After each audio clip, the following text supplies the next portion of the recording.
People ask what for? What can Shannon Aaron do? Well, the answer is, in the international context, nothing. You know, nobody will pay that much attention to what Ireland does. But the reason I looked for a recall of the Senate was because I remember being in Palestine some years ago, in an area that was heavily controlled by the Israelis, and I said to my Palestinian hosts, you know, there's nothing I can do. You know, I will have no effect. And they said, but at least you will be a witness. You will be a record to our suffering, and we will not go unnoticed. And it's for that reason that I called for the recall of the Senate. I'm very sad. I mean, I'm not anti-Israeli, I'm not anti-Semitic. I support the state of Israel. But in the 40 years I've known the state of Israel and sometimes had a home there, I've seen it completely change. It changed from a left-wing, socially directed country to an extreme right-wing regime that is behaving in the most criminal fashion and defying the world and unscrupulously using the Holocaust to justify what they're doing, and it's time that rag was torn away from them. Israel is afraid of Palestinian unity. That's what all this is about. It has nothing to do with the murder, which is appalling, of those 3 Israeli kids. It's nothing to do with it. The Israeli police knew that Hamas had nothing to do with it before this war started. And with regard to Hamas, Israel created Hamas in order to split Fatah. So they're responsible for Fatah. And I had that confirmed at the highest level in the foreign ministry in Jerusalem some years ago.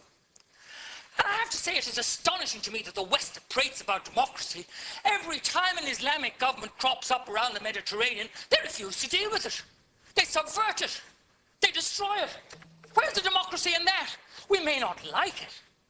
You know, they may be antagonistic, and my Jewish friends or my pro-Israeli friends say to me sometimes, how would you fare as a gay man in any of these? Oh, I know exactly how I'd fare, but it doesn't mean that it is correct to deny people the right to choose their own government. What self-respecting or sane people would allow their enemies to choose their government for them? Can you imagine it happening in this country? I certainly cannot. And America has a shameful role to play in this. Israel could not get away with these disgraceful acts of international piracy and brigandage if it wasn't for the protecting shadow of the United States of America. And I condemn President Obama for his utter inaction.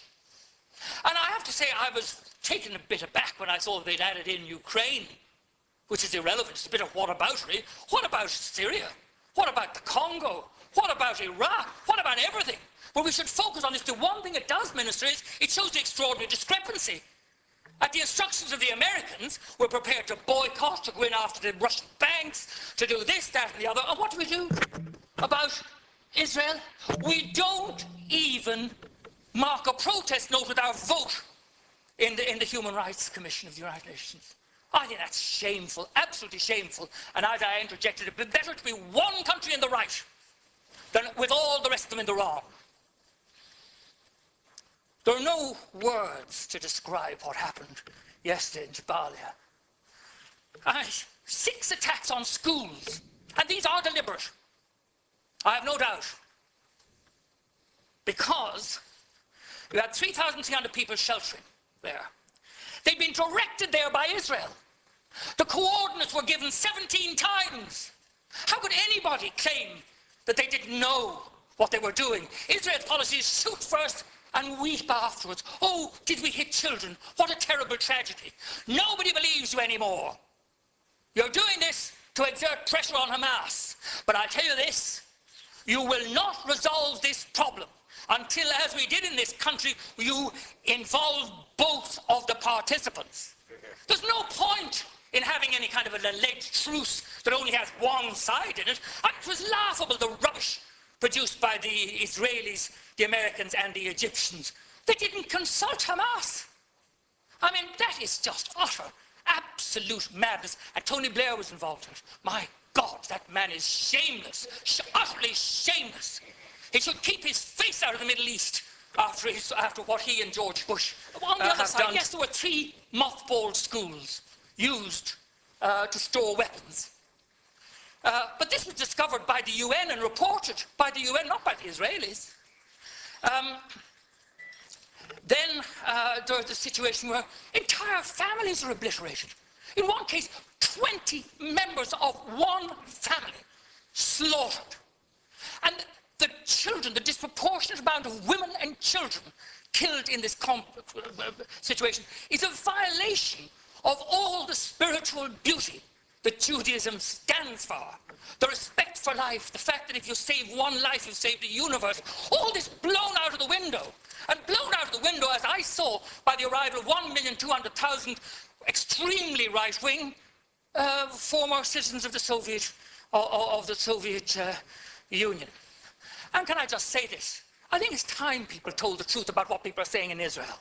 For example, Interior Minister Eddie Yishan in 2012 saying they're going to send the Gaza back to the Middle Ages.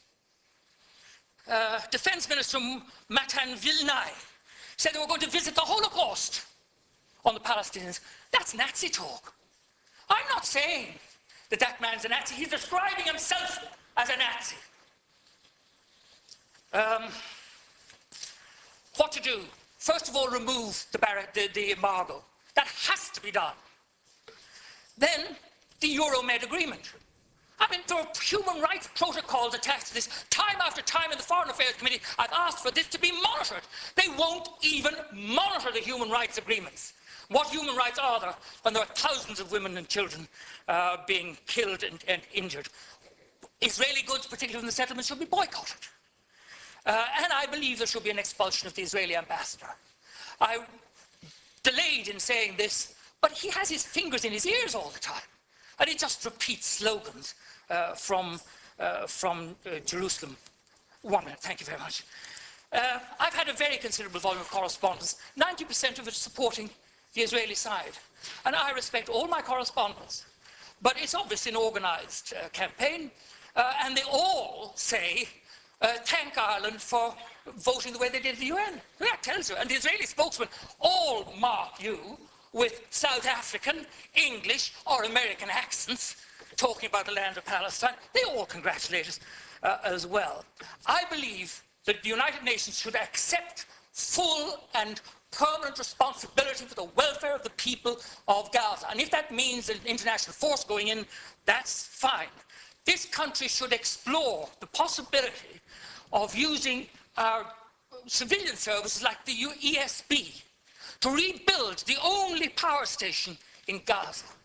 And if I can end on this, I mean, cutting off the electricity to people who are squeezed into this appalling punishment camp, and then cutting back on the food imports and saying, and this is where I say it's Nazi, saying they're placing the people of Palestine on a diet. What a contempt that shows for human beings. And we should stand against that contempt and with human rights. And I'm with human rights, whether they're Israeli, gay, women, black, whatever they are. I'm not changing my position. I'm not anti-Israel, I'm not anti-Semitic, but I am pro-human rights for every human.